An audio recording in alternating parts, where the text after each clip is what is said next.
Hey, hi everyone. In this video, we will see how we can create a toggle button or how we can hide and show div based on a button click in React.js. Now on screen, you can see there is one button and a div. So if I click on this button, it will hide that div. If again click on that button, then it will show that div. So now let's jump into the code and see how we can achieve that.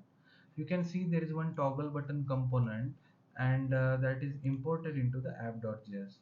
Now there is one state and it is initialized with the true value. So the possible value for this state will be true and false.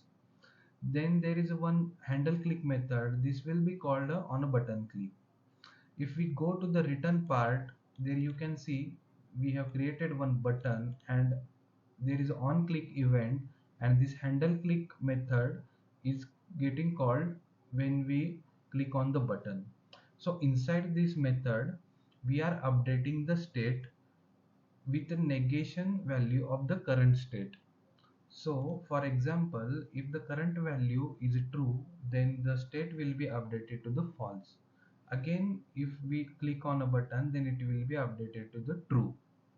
So in this way it will work. And if you see, this is the style part, this is the CSS part which is declared inside this file. And here you can see this is the ternary operator. So this, with this we can display text on a button like a show or hide based on a current state. Now here you can see this part will tell us like how we can hide and show div. So if the value of the state is true, then we are displaying the div, otherwise it will display nothing.